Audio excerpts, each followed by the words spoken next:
Welcome to our channel. Today we how to verify Google Cloud Compute Engine logs for troubleshooting step by step clearly. Begin by logging into your Google Cloud console. Navigate to the side menu and select Compute Engine. Locate the virtual machine instance you want to troubleshoot. Click on the instance name to open its details page.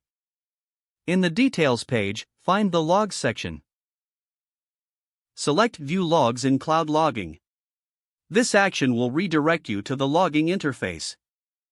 In the logging interface, filter logs by selecting the appropriate resource type.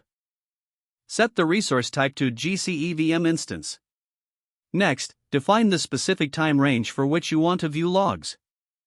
Use the drop-down menu in the upper right corner to adjust the time frame. You can choose options like last hour or set a custom range. To single out errors, enter severity equals error in the query field. Click on the Run Query button to execute the filter.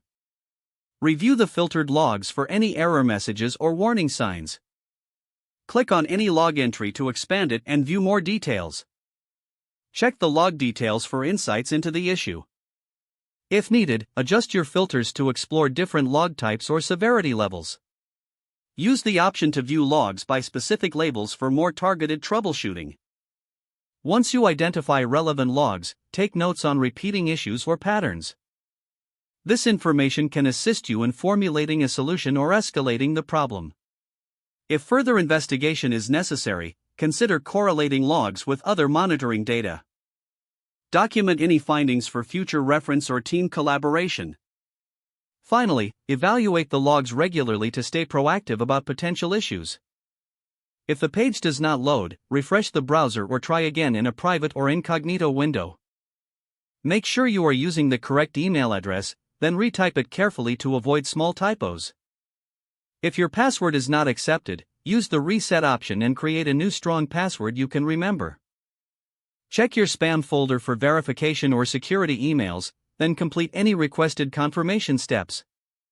Enable two-factor authentication if available to improve account security and reduce unauthorized access risk. After signing in, review your profile details so your contact information and settings are accurate and current. If you see an error message, note it down and try again after restarting your device and internet connection. Don't forget to like this video and subscribe to our channel for more step-by-step tech guides.